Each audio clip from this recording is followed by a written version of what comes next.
Winning Punjab ਦਾ special programme ਦੇਖ ਰਹੇ ਹੋ ਤੁਸੀਂ ਤੇ ਮੈਂ ਹਾਂ ਲਖਵਿੰਦਰ ਸਿੰਘ ਮਾਨ ਲੈ ਕੇ ਹਾਜ਼ਰ ਹਾਂ ਪੰਜਾਬ ਦੀ ਰਾਜਨੀਤੀ ਦੀਆਂ ਕੁਝ ਵੱਡੀਆਂ ਤੇ ਅਹਿਮ ਖਬਰਾਂ। ਸਭ ਤੋਂ ਪਹਿਲਾਂ ਗੱਲਬਾਤ ਕਰਾਂਗੇ ਨਵਜੋਤ ਸਿੰਘ ਸਿੱਧੂ ਦੀ ਪ੍ਰੈਸ ਕਾਨਫਰੰਸ ਦੀ। ਨਵਜੋਤ ਸਿੰਘ ਸਿੱਧੂ ਜਿਨ੍ਹਾਂ ਨੇ ਇੱਕ ਵਾਰ ਫਿਰ ਤੋਂ ਯੂ ਟਰਨ ਲੈਂਦੇ ਹੋਏ ਪੰਜਾਬ ਸਰਕਾਰ ਯਾਨੀ ਕਿ ਚੰਨੀ ਸਰਕਾਰ ਦੇ ਉੱਪਰ ਵੱਡੇ ਹਮਲੇ ਕੀਤੇ ਨੇ। ਆਪਣੇ ਉਹਨਾਂ ਪੰਜ ਨਕਾਤੀ ਮੁੱਦਿਆਂ ਨੂੰ ਲੈ ਕੇ ਕੀ ਕੁਝ ਬੋਲੇ ਨੇਗੇ ਨਵਜੋਤ ਸਿੰਘ ਸਿੱਧੂ, ਉਸ ਬਾਰੇ ਗੱਲਬਾਤ ਕਰਾਂਗੇ ਤੇ ਨਾਲ ਹੀ ਨਾਲ ਗੱਲਬਾਤ ਕਰਾਂਗੇ ਸੁਮੇਧ ਸੈਣੀ ਦੀ। ਸੁਮੇਧ ਸੈਣੀ ਜਿਹੜੇ ਕਿ ਚਾਰੋਂ ਤਰਫੋਂ ਘਿਰੇ ਹੋਏ ਨੇ, ਕੋਰਟ ਦੇ ਵਿੱਚ ਕੇਸ ਵੀ ਚੱਲ ਰਹੇ, ਜ਼ਮਾਨਤ ਤੇ ਬਾਹਰ ਨੇ। ਉਹਨਾਂ ਦੇ ਵੱਲੋਂ ਲੰਬੇ ਟਾਈਮ ਤੋਂ ਬਾਅਦ ਇੱਕ ਵੱਡਾ ਬਿਆਨ ਦਿੱਤਾ ਗਿਆ। ਕੀ ਆ ਉਹ ਬਿਆਨ, ਜਿਸ ਬਿਆਨ ਦੇ ਵਿੱਚ ਕੈਪਟਨ ਅਮਰਿੰਦਰ ਸਿੰਘ ਅਤੇ ਨਵਜੋਤ ਸਿੰਘ ਸਿੱਧੂ ਨੂੰ ਰਗੜੇ ਲਗਾਏ ਗਏ ਨੇ। ਸੋ ਉਸ ਬਾਰੇ ਗੱਲਬਾਤ ਕਰਾਂਗੇ ਤੇ ਗੱਲਬਾਤ ਕਰਨ ਦੇ ਲਈ ਮੇਰੇ ਨਾਲ ਜੁੜੇ ਨੇ ਪ੍ਰੋਫੈਸਰ ਮਨਜੀਤ ਸਿੰਘ ਅਣਖੀ ਸਾਹਿਬ। ਸਭ ਤੋਂ ਪਹਿਲਾਂ ਉਹਨਾਂ ਦਾ ਸਵਾਗਤ ਕਰਾਂਗੇ। ਅਣਖੀ ਸਾਹਿਬ, ਸਵਾਗਤ ਹੈ ਜੀ ਪ੍ਰੋਗਰਾਮ 'ਚ। ਬਹੁਤ ਬਹੁਤ ਸ਼ੁਕਰੀਆ ਜੀ। ਜਿਵੇਂ ਕਿ ਪਿਛਲੇ ਕੁਝ ਦਿਨਾਂ ਤੋਂ ਕਾਂਗਰਸ ਦੇ ਵਿੱਚ ਸਭ ਕੁਝ ਠੀਕ ਹੁੰਦਾ ਨਜ਼ਰ ਆ ਰਿਹਾ ਸੀ। ਕੇਦਾਰਨਾਥ ਦੀ ਯਾਤਰਾ ਦੇ ਉੱਪਰ ਵੀ ਨਵਜੋਤ ਸਿੰਘ ਸਿੱਧੂ ਅਤੇ ਸੀਐਮ ਚੰਨੀ ਇਕੱਠੇ ਗਏ ਅਤੇ ਇਕੱਠੇ ਨੇ ਫੋਟੋਆਂ ਵੀ ਸ਼ੇਅਰ ਕੀਤੀਆਂ ਸੋਸ਼ਲ ਮੀਡੀਆ ਦੇ ਉੱਪਰ। ਦੇਖਣ ਨੂੰ ਇੰਜ ਲੱਗ ਰਿਹਾ ਸੀ ਕਿ ਕਾਂਗਰਸ ਦੇ ਵਿੱਚ ਸਭ ਕੁਝ ਠੀਕ ਹੋ ਗਿਆ, ਪੂਰੀ ਕਾਂਗਰਸ ਇਕਜੁੱਟ ਹੋ ਗਈ ਹੈ। ਲੇਕਿਨ ਕੱਲ ਜਿਵੇਂ ਹੀ ਨਵਜੋਤ ਸਿੰਘ ਸਿੱਧੂ ਦੀ ਪ੍ਰੈਸ ਕਾਨਫਰੰਸ ਸ਼ੁਰੂ ਹੋਈ, ਉਹਨਾਂ ਨੇ ਇੱਕ ਵਾਰ ਫਿਰ ਤੋਂ ਵੱਡੇ ਹਮਲੇ ਚਰਨਜੀਤ ਸਿੰਘ ਚੰਨੀ ਦੇ ਉੱਪਰ ਸ਼ੁਰੂ ਕਰ ਦਿੱਤੇ ਨੇ। ਚੰਨੀ ਸਰਕਾਰ ਨੂੰ ਇੱਕ ਵਾਰ ਫਿਰ ਤੋਂ ਕਟਹਿਰੇ ਵਿੱਚ ਖੜਾ ਕਰ ਦਿੱਤਾ ਹੈ ਤੇ ਉਹਨਾਂ ਦੇ ਛੋਟਾ ਜੋ ਕਾਰਜਕਾਲ ਹੁਣ ਤੱਕ ਦਾ ਰਿਹਾ ਉਹਦੇ ਉੱਪਰ ਨਿਸ਼ਾਨਾ ਲਗਾਉਂਦੇ ਹੋਏ ਕਿਹਾ ਵੀ ਜਿਨ੍ਹਾਂ ਮੁੱਦਿਆਂ ਨੂੰ ਲੈ ਕੇ ਕੈਪਟਨ ਅਮਰਿੰਦਰ ਸਿੰਘ ਨੂੰ ਬਦਲਿਆ ਗਿਆ ਸੀ ਉਹ ਮੁੱਦਿਆਂ ਤੱਕ ਗੱਲ ਹੀ ਨਹੀਂ ਹੋ ਰਹੀ।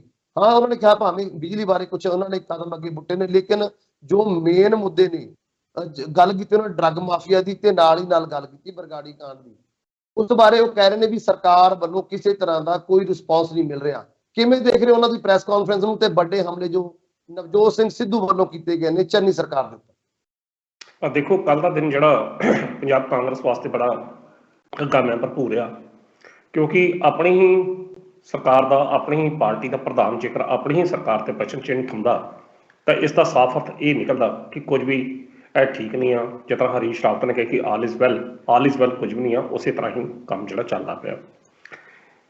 ਪ੍ਰਸ਼ਨ ਜਿਹੜਾ ਹੈ ਨਵਜੋਤ ਸਿੱਧੂ ਦੀ ਪ੍ਰੈਸ ਕਾਨਫਰੰਸ ਦਾ, ਉਸ ਪ੍ਰੈਸ ਕਾਨਫਰੰਸ ਦੇ ਵਿੱਚ ਨਵਜੋਤ ਸਿੱਧੂ ਨੇ ਜਿਹੜੇ ਮੁੱਦੇ ਉਠਾਏ ਨੇ, ਕੇਵਲ ਦੋ ਮੁੱਦੇ ਉਹਨੇ ਮਹੱਤਵਪੂਰਨ ਮੁੱਦੇ ਉਹ ਸੀ ਜਿਨ੍ਹਾਂ ਦਾ ਸੰਬੰਧ ਬਾਈਬਲ ਕਲਾਂ ਗੋਲੀਕਾਂਡ ਦੇ ਨਾਲ ਔਰ ਕੋਟਕਪੂਰਾ ਔਰ ਉਸ ਤੋਂ ਇਲਾਵਾ ਬੇਅਦਬੀਆਂ ਦੇ ਗੋਲੀਕਾਂਡ ਨਾਲ ਜੁੜਿਆ। ਔਰ ਉਸ ਜਿਹੜੇ ਦੋ ਘਟਨਾਵਾਂ ਸੀ ਉਹਨਾਂ ਦੇ ਨਾਲ ਕਿਹੜੇ ਵਿਅਕਤੀ ਜ਼ਿੰਮੇਵਾਰ ਸੀ ਕਿ ਗਾਏ ਬਗਾਏ ਜਿਨ੍ਹਾਂ ਦੇ ਵਿੱਚ ਜੇਕਰ ਏਜੀਪੀ ਏਜੀ ਦਿਓਲ ਔਰ ਦੂਜਾ ਏਡੀਜੀਪੀ ਅਖਬਾਰਪ੍ਰੀਤ ਸਿੰਘ ਸਹੋਤਾ ਦਾ ਜਿਹੜਾ ਨਾਮ ਹੈ, ਇਹਨਾਂ ਦੋਵਾਂ ਦਾ ਨਾਮ, ਤਾਂ ਨਵਜੋਤ ਸਿੱਧੂ ਦੀ ਬੁਨਿਆਦੀ ਤੌਰ ਤੇ ਜਦੋਂ ਸਰਕਾਰ ਚਰਨਜੀਤ ਸਿੰਘ ਚੰਨੀ ਦੀ ਸਰਕਾਰ ਬਣਦੀ ਆ ਔਰ ਚੰਨੀ ਸਰਕਾਰ ਵੱਲੋਂ ਇਹਨਾਂ ਦੋ ਮਹੱਤਵਪੂਰਨ ਅਹੁਦਿਆਂ ਤੇ ਦੋ ਅਜਿਹੇ ਦਾਗੀ ਮੰਤਰੀਆਂ ਨੂੰ ਦਾਗੀ ਅਫਸਰਾਂ ਨੂੰ ਲਾਇਆ ਜਾਂਦਾ ਕਿ ਜਿਨ੍ਹਾਂ ਦਾ ਨਾਮ ਜਿਹੜਾ ਬੀਤੇ ਦੌਰ ਵਿੱਚ ਬੇਅਦਬੀ ਦੇ ਜਿਹੜੇ ਦੋਸ਼ੀ ਨੇ ਉਹਨਾਂ ਨੂੰ ਫਸਾਉਣ ਤੇ ਸੁਮੇਧ ਸਿੰਘ ਸੈਣੀ ਵਰਗੇ ਬੰਦਿਆਂ ਨੂੰ ਬਚਾਉਣ ਦੇ ਮੂਡ ਵਿੱਚ ਜਿਹੜਾ ਆਉਂਦਾ ਰਿਹਾ, ਉਹਨਾਂ ਦਾ ਨਾਮ ਆਉਂਦਾ ਰਿਹਾ। ਤੇ ਨਵਜੋਤ ਸਿੱਧੂ ਨੇ ਆਉਂਦਿਆਂ ਸਾਰ ਹੀ ਇਹਨਾਂ ਨੂੰ ਬਦਲਣ ਦੀ ਮੰਗ ਕੀਤੀ।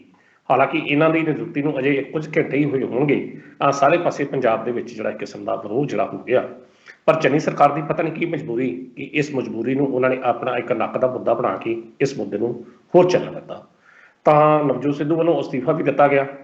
ਅਸਤੀਫਾ ਦੇਣ ਤੋਂ ਬਾਅਦ ਇਹ ਮੁੱਦੇ ਹੋਰ ਤਰੀਕੇ ਨਾਲ ਕਿ ਇੱਕ ਸਮਾਂ ਇਹ ਵੀ ਆਇਆ ਅਫਵਾਹਾਂ ਕਿ ਹਾਈਕਮਾਂਡ ਵੱਲੋਂ ਅਸਤੀਫਾ ਜਿਹੜਾ ਪ੍ਰਵਾਨ ਕਰ ਲਿਆ ਗਿਆ। ਰਵਨੀਤ ਬਿੱਟੂ ਵਰਗੇ ਬੰਦੇ ਜਾ ਕੇ ਨਵੇਂ ਪ੍ਰਧਾਨਗੀ ਪਦ ਦੀਆਂ ਸਹੁੰਆਂ ਚੁੱਕਣ ਦੀ ਤਿਆਰੀ ਕਰਨ ਲੱਗ ਪਏ।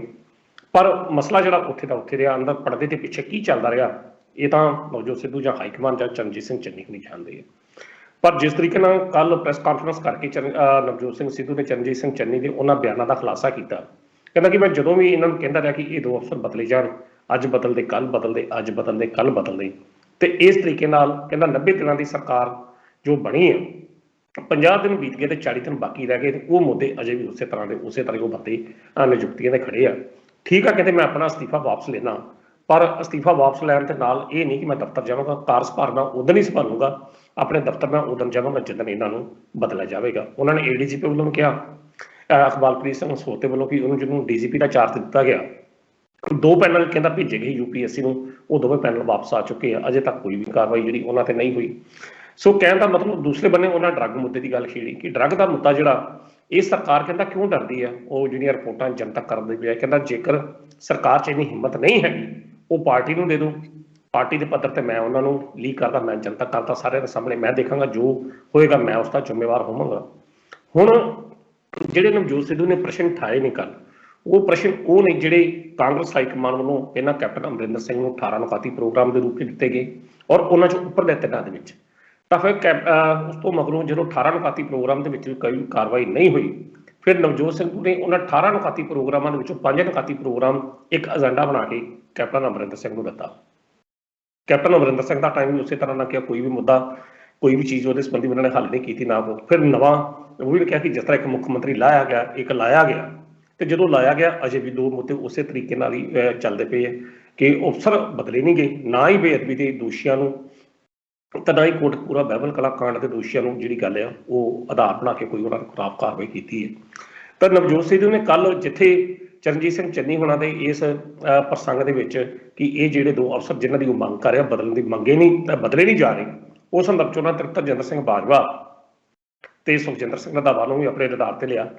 ਉਹਨਾਂ ਨੇ ਕਿਹਾ ਕਿ ਉਹ ਵਿਅਕਤੀ ਹੁਣ ਕਿੱਥੇ ਆ ਜਿਹੜੇ ਉਸ ਸਮੇਂ ਵਿਧਾਨ ਸਭਾ ਵਿੱਚ ਝੋਲੀਆਂ ਅੱਡ ਕੇ ਕੈਪਟਨ ਅਮਰਿੰਦਰ ਸਿੰਘ ਪਾਸੋਂ ਇਹ ਮੰਗ ਕਰਦੇ ਕਿ ਦੋਸ਼ੀਆਂ ਨੂੰ ਫਾਹੇ ਲਾਇਆ ਜਾਵੇ, ਦੋਸ਼ੀਆਂ ਨੂੰ ਸਿੱਖਾਂ ਪਿੱਛੇ ਟੰਗਿਆ ਜਾਵੇ। ਔਰ ਸੁਖਜਿੰਦਰ ਸਿੰਘ ਰੰਧਾਵਾ ਦਾ ਵੀ ਉਹ ਬੋਲ ਉਹਨਾਂ ਨੇ ਇੰਡਾਇਰੈਕਟਲੀ ਵੀ ਨਾ ਕਹੀ ਕਿ ਉਹ ਬੰਦੇ ਕਿਹੜੇ ਨੇ ਜਿਹੜੇ ਕਹਿੰਦੇ ਕਿ ਆਪਣੀ ਕਬਰ 'ਚ ਪੈਣਾ, ਕਿਸੇ ਦੂਜੇ ਦੀ ਕਬਰ 'ਚ ਨਹੀਂ ਪੈਣਾ। ਸੋ ਕੱਲ ਨਵਜੋਤ ਸਿੱਧੂ ਪੂਰਨ ਤੌਰ ਤੇ ਹਮਲਾਵਰ ਰੁੱਖ ਦੇ ਰੂਪ ਦੇ ਵਿੱਚ ਸਾਹਮਣੇ ਆਏ। ਉਹਨਾਂ ਨੇ ਆਪਣੀ ਪ੍ਰੈਸ ਕਾਨਫਰੰਸ ਦੇ ਵਿੱਚ ਮੁੱਦਿਆਂ ਦੀ ਗੱਲ ਕਰਦੇ ਹੋਏ ਕਿਸੇ ਨੂੰ ਨਹੀਂ ਬਖਸ਼ਿਆ, ਨਾ ਉਹਨਾਂ ਨੇ ਬਾਦਲ ਸਰਕਾਰ ਨੂੰ ਬਖਸ਼ਿਆ, ਨਾ ਕੈਪਟਨ ਸਰਕਾਰ ਨੂੰ ਬਖਸ਼ਿਆ ਤੇ ਨਾ ਹੀ ਉਹਨਾਂ ਨੇ ਮੌਜੂਦਾ ਚੰਨੀ ਸਰਕਾਰ ਨੂੰ ਬਖਸ਼ਿਆ, ਜਿਸ ਤੋਂ ਸਾਫ਼ ਜ਼ਾਹਿਰ ਹੁੰਦਾ ਕਿ ਉਹ ਬੰਦਾ ਜਾਂ ਅਸੀਂ ਕਹਿ ਸਕਦੇ ਕਿ ਉਹ ਵਿਅਕਤੀ ਕੇਵਲ ਮੁੱਦਿਆਂ ਦੀ ਜਿਹੜੀ ਲੜਾਈ ਲੜ ਰਿਹਾ। ਕੁਝ ਪੱਤਰਕਾਰਾਂ ਦੇ ਸਵਾਲਾਂ ਦੇ ਜਵਾਬ ਵਿੱਚ ਉਹਨੇ ਇਹ ਗੱਲ ਕਹੀ ਕਿ ਲੋਕ ਮੈਨੂੰ ਕਹਿੰਦੇ ਆ ਕਿ ਇੱਕ ਪੱਤਰਕਾਰ ਨੇ ਕਿਹਾ ਕਿ ਇਹ ਸਾਰੀ ਜੰਗ ਤੁਹਾਡੇ ਵੱਲੋਂ ਤਾਂ ਲੜੀ ਜਾ ਰਹੀ ਕਿ ਲੋਕ ਕਹਿੰਦੇ ਨੇ ਕਿ ਤੁਸੀਂ ਮੁੱਖ ਮੰਤਰੀ ਬਣਨਾ ਚਾਹੁੰਦੇ ਜੀ। ਕਹਿੰਦੇ ਜੇ ਮੈਂ ਮੁੱਖ ਮੰਤਰੀ ਬਣਨਾ ਚਾਹੁੰਦਾ ਤਾਂ ਫਿਰ ਮੈਂ ਅਸਤੀਫਾ ਕਿਉਂ ਦਿੰਦਾ ਪ੍ਰਧਾਨਗੀ ਪਦ ਤੋਂ।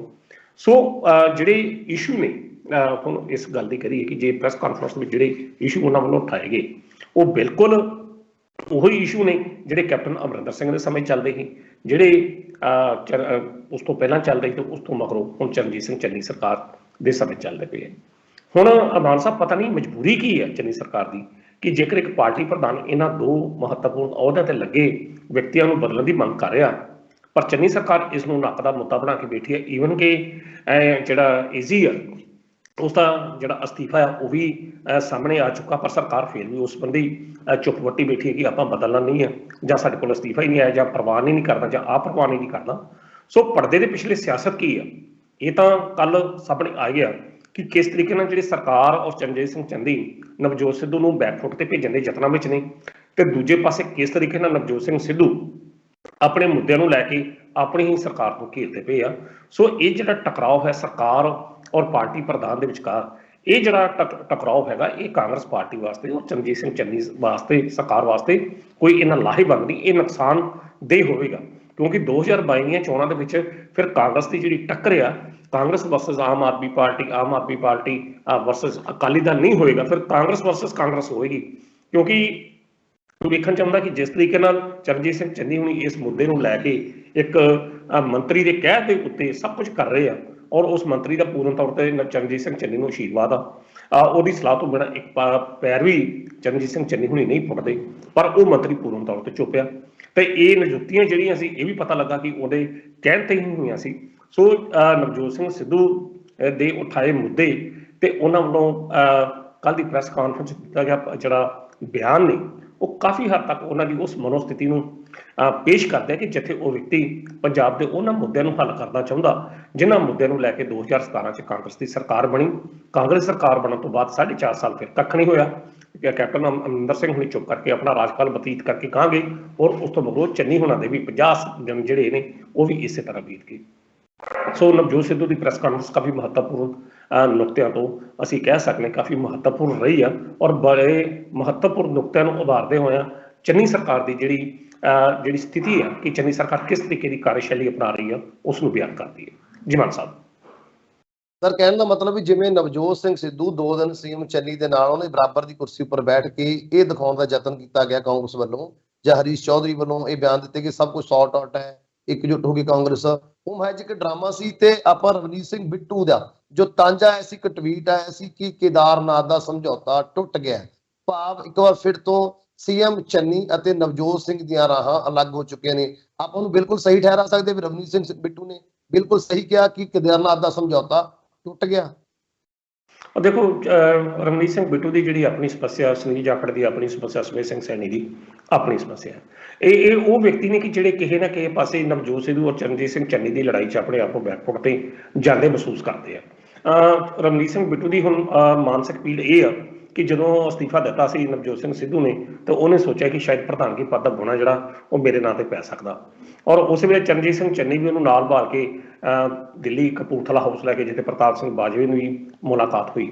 ਪਰ ਹਾਲਾਤ ਜਾਂ ਸਥਿਤੀਆਂ ਇਹੋ ਜਿਹੀਆਂ ਬਣੀਆਂ ਕਿ ਜਿਹੜੀ ਕੁਰਸੀ ਮਿਲਦਿਆਂ ਪ੍ਰਧਾਨਗੀ ਪਦ ਦੀ ਰਮਨੀਤ ਸਿੰਘ ਬਿੱਟੂ ਕੋਲੋਂ ਫਿਰ ਖਿੱਚੀ ਗਈ। ਤਾਂ ਉਹ ਜਿਹੜੀ ਪੀੜ ਹੈਗੀ ਕਿ ਨਵਜੋਤ ਸਿੱਧੂ ਸਾਈਡ ਲਾਈਨ, ਕਿਉਂਕਿ ਨਵਜੋਤ ਸਿੱਧੂ ਦੇ ਬਾਹਰ ਤਾਂ ਦੁਸ਼ਮਣ ਸ਼ਾਇਦ ਉਹਨੇ ਨਾ ਹੋਣ ਜਿੰਨੇ ਕਾਂਗਰਸ ਪਾਰਟੀ ਦੇ ਵਿੱਚ ਹੀ ਦੁਸ਼ਮਣ। ਹਰ ਬੰਦੇ ਨੂੰ ਨਵਜੋਤ ਸਿੱਧੂ ਤੋਂ ਖਤਰਾ, ਚਾਹੇ ਉਹ ਚਰਨਜੀਤ ਸਿੰਘ ਚੰਨੀ ਹੋਣ, ਚਾਹੇ ਉਹ ਰਮਨੀਤ ਬਿੱਟੂ ਹੋਵੇ, ਚਾਹੇ ਉਹ ਸੁਨੀਲ ਜਾਖੜ ਹੋਵੇ, ਕੋਈ ਵੀ ਬੰਦਾ ਨਵਜੋਤ ਸਿੱਧੂ ਨੂੰ ਇਸ ਤਰ੍ਹਾਂ ਸਮਝਦਾ ਕਿ ਸਭ ਤੋਂ ਵੱਡਾ ਦੁਸ਼ਮਣ ਹੀ ਇਹ ਆ, ਜੇਕਰ ਇਹ ਨਾ ਹੋਵੇ ਤਾਂ ਸ਼ਾਇਦ ਸਾਡਾ ਮੁੱਖ ਮੰਤਰੀ ਅਸੀਂ ਬਣ ਜਾਈਏ, ਕਿਉਂਕਿ ਹਰ ਬੰਦਾ ਮੁੱਖ ਮੰਤਰੀ ਦੀ ਦੌੜ ਦੇ ਵਿੱਚ ਹੈਗਾ। ਰਮਨੀਤ ਸਿੰਘ ਬਿੱਟੂ ਪ੍ਰਧਾਨਗੀ ਪਦ ਦੀ ਖਾਹਿਸ਼ ਦੇ ਵਿੱਚ ਆ ਕਿ ਮੈਨੂੰ ਪ੍ਰਧਾਨਗੀ ਪਦ ਮਿਲੇ, ਪਰ ਅਸਲ 'ਚ ਕਾਂਗਰਸ ਹਾਈਕਮਾਨ ਬੜੀ ਸੋਚ ਸਮਝ ਕੇ ਜਿਹੜੀ ਉਹ ਚਾਲ ਜਿਹੜੀ ਚੱਲਦੀ ਆ, ਬੜੇ ਪਿਆਦੇ ਜਿਹੜੇ ਨੇ ਉਹਦੇ ਹਰ ਤਰੀਕੇ ਤੋਂ ਮਹੱਤਵਪੂਰਨ ਨੇ। ਤੇ ਹਾਈਕਮਾਨ ਕਦੇ ਵੀ ਨਵਜੋਤ ਸਿੱਧੂ ਵਰਗੇ ਰਾਜੇ ਨੂੰ ਕਦੇ ਵੀ ਸਾਈਡਲਾਈਨ ਨਹੀਂ ਕਰ ਸਕਦੀ, ਜਿਹਦੀ ਬਦੌਲਤ ਉਹਨਾਂ 2022 ਦੀਆਂ ਚੋਣਾਂ ਜਿਹੜੀਆਂ ਜਿੱਤਣੀਆਂ ਨੇ। ਅੱਜ ਤੁਸੀਂ ਮੰਨ ਲਓ ਹਾਈਕਮਾਨ ਕਾਂਗਰਸ, ਜਿਹੜੀ ਕਾਂਗਰਸ ਹਾਈਕਮਾਨ ਨਵਜੋਤ ਸਿੱਧੂ ਨੂੰ ਇੱਕ ਸਾਈਡਲਾਈਨ ਕਰ ਦਿੰਦੀ ਆ, ਕੀ ਕੋਈ ਚਿਹਰਾ ਅਜਿਹਾ ਹੈ ਕਿ ਜਿਹੜਾ ਕਾਂਗਰਸ ਪਾਰਟੀ ਨੂੰ ਜਿਸ ਤਰੀਕੇ ਨਾਲ ਉਹਨੇ ਕਿਹਾ ਕਿ 80 ਤੋਂ 100 ਸੀਟਾਂ ਦਵਾਵਾਂਗਾ, 80 ਤੋਂ 100 ਸੀਟਾਂ ਚਲੋ ਨਾ ਦਵੋ, ਘੱਟੋ ਘੱਟ ਜੇਕਰ ਨਵਜੋਤ ਸਿੱਧੂ ਦੀ ਅਗਵਾਈ 'ਚ ਕਾਂਗਰਸ ਪਾਰਟੀ ਚੋਣ ਲੜਦੀ ਤਾਂ 60 ਸੀਟਾਂ ਤੇ ਕਦੀ ਨਹੀਂ ਗਈ, ਕਿਤੇ ਨਹੀਂ ਗਈਆਂ। ਔਰ ਮਤਲਬ 59 ਸੀਟਾਂ ਜਿਹੜੀਆਂ ਨੇ ਸਰਕਾਰ ਬਣਾਉਣ ਵਾਸਤੇ ਚਾਹੀਦੀਆਂ ਨੇ। ਸੋ ਕਹਿਣ ਦਾ ਅਰਥ ਹੈ ਕਿ ਇਹ ਤੰਜ ਜਿਹੜਾ ਆ ਰਾਜਨੀਤੀ ਦੇ ਵਿੱਚ ਬਹੁਤ ਕੁਝ ਇਹੋ ਜਿਹਾ ਹੁੰਦਾ, ਮਾਨ ਸਾਹਿਬ, ਜਿਹੜਾ ਸਾਹਮਣੇ ਕੁਝ ਹੋਰ ਹੁੰਦਾ, ਅੰਦਰ ਕੁਝ ਹੋਰ ਹੁੰਦਾ। ਕਦਾਰ ਨਾਲ ਸਮਝੌਤਾ ਇਹ ਥੋੜਾ ਸਹੀ, ਉੱਥੇ ਜਾ ਕੇ ਕੋਈ ਗੱਲਬਾਤ ਨਹੀਂ ਕਰਦੀ। ਕਦਾਰ ਨਾਲ ਸਮਝੌਤਾ ਠੀਕ ਆ, ਅਗਲਾ ਬੰਦਾ ਆਪਣੀ ਯਾਤਰਾ ਤੇ ਗਿਆ।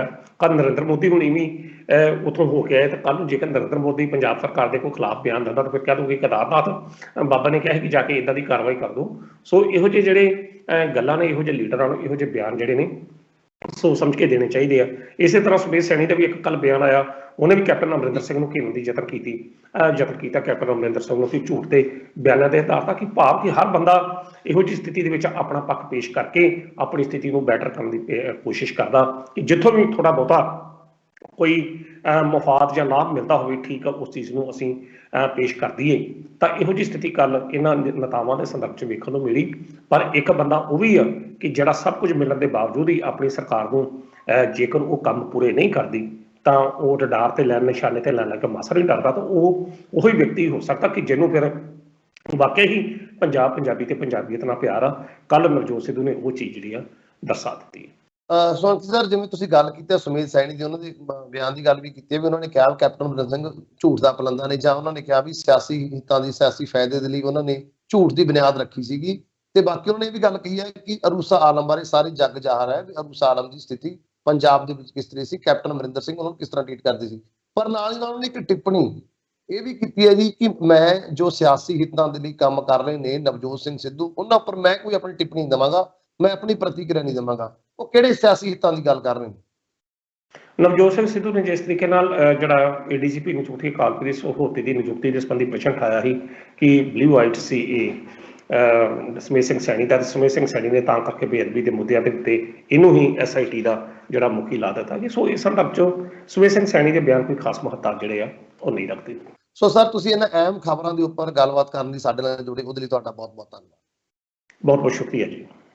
ਇਹ ਸਨ ਪ੍ਰੋਫੈਸਰ ਮਨਜੀਤ ਸਿੰਘ ਅਣਖੀ ਸਾਹਿਬ, ਜਿਨ੍ਹਾਂ ਨੇ ਪੰਜਾਬ ਦੀਆਂ ਇਹਨਾਂ ਅਹਿਮ ਖਬਰਾਂ ਦੇ ਉੱਪਰ ਵਿਸਥਾਰ ਦੇ ਨਾਲ ਚਰਚਾ ਕੀਤੀ ਹੈ ਸੁਮੇਧ ਸੈਣੀ ਦੇ ਬਿਆਨ ਦੀ, ਗੱਲਬਾਤ ਕੀਤੀ ਹੈ ਜੋ ਤੰਜ ਨਵਨੀਤ ਸਿੰਘ ਬਿੱਟੂ ਦੇ ਵੱਲੋਂ ਕੱਸਿਆ ਗਿਆ ਸੀ ਕੱਲ ਸਮਝੌਤੇ ਨੂੰ ਲੈ ਕੇ, ਕੇਦਾਰਨਾਥ ਸਮਝੌਤੇ ਨੂੰ ਲੈ ਕੇ, ਕਿ ਸਮਝੌਤਾ ਇੱਕ ਵਾਰ ਫਿਰ ਟੁੱਟ ਗਿਆ, ਭਾਵ ਚੰਨੀ ਅਤੇ ਸਿੱਧੂ ਦੀਆਂ ਰਾਹਾਂ ਫਿਰ ਤੋਂ ਅਲੱਗ ਹੋ ਗਈਆਂ ਨੇ।